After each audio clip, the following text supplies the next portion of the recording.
Bandeko babolingo mbote na bino baibo mesana kolanda chaîne na biso ya www.zoomel1000.com. Lelo tozali na esengo mpona kopresente bino ba émission na bino oyo bomesana kozela. Ngai papa Roger Babo lelo na kopresente bino ba émission oyo bomesana kozela mokolo na mokolo mpona kotalisa na bana ya Congo eloko nini oyo tobombeli bango. Ozali lokosu nazwi responsabilité monene na chaîne ya www.zoomel1000.com mpona kotalisa na bapeuple congolais vérité to bosolo oyo nini esengeli na biso bana ya mboka toyeba esika oyo bato bazali kokangela bato misu to bazali koyebisa bato bamakambo oyo ezali ndenge wana te. Ebongi malamu ete biso bato ya Zoomel 1000 totombola mongongo mpe toloba tolakisa bango bosolo mpo ete mboka na biso ekende liboso mpo ete bapeuple congolais bayeba eloko nini tokoki kosala mpo ete nyonso tu ezali kaka mpona lokumu ya mboka na biso mpo ete ezali esengo mingi mpona kotambusa bosolo na kati na biso ba diaspora congolaise oyo tozali libanda ya mboka. Ntango oyo bozala kaka bisika bozali nde bokolanda basango ya www.zoomel1000.com. Ce que je pourrais leur dire, s'ils sont contre moi, pourquoi ils sont contre moi? Je n'ai jamais cherché une femme d'autrui. Parce que comme ngai na buni na mutu parce que la gagné na mwasi na ye te. Alors, na na problème na mutu moko te. Oh Nzambe, osala bomoi bwa moto moto akoya kokutana malade mondele mpe asali kisi mpo moto abika. Vraiment soki ezalaki mpo na mbongo nde bowule akufi te. Oh Nzambe, osala bomoi bwa moto moto akoya kokutana malade mondele mpe asali kisi mpo moto abika. Vraiment soki ezalaki mpo na mbongo nde bowule akufi te.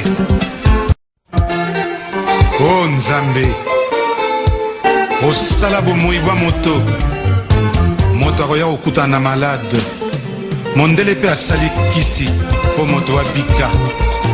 Vraiment soki ezalaki mpo na mbongo nde bowule akufi te.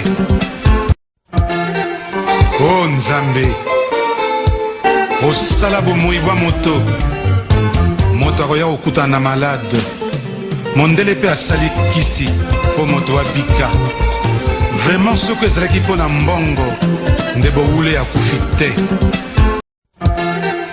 Oh Nzambe, osala bomoi bwa moto moto akoya kokutana malade mondele mpe asali kisi mpo moto abika.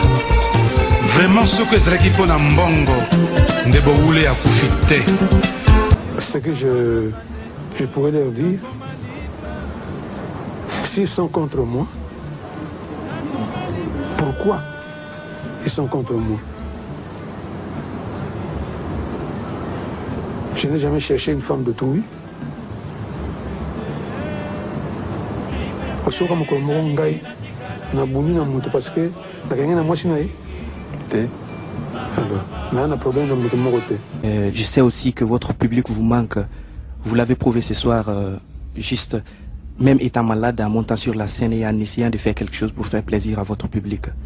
Quels sont vos sentiments en ce moment? Mes sentiments, c'est-à-dire, je suis en train de prier le bon Dieu pour que cette maladie puisse partir un peu le plus vite possible. Je ne dois pas toujours continuer à jouer comme ça.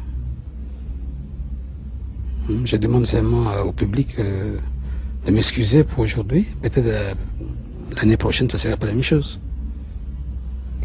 Maître Franco, quand vous êtes monté sur la scène, on peut sentir que ce qui vous lie à votre public, c'est l'amour et beaucoup de compassion.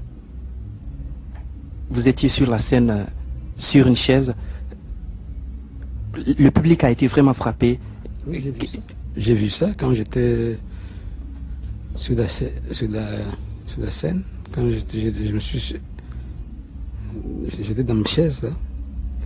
Tu as vu un moment, j'étais obligé de me mettre debout. Mais ça n'a pas tenu. Ça n'a pas tenu. Enfin, prions toujours le bon Dieu. Il est le seul. Hein? Maître Franco, nous espérons que très bientôt vous tiendrez, que vous serez en pleine forme comme avant.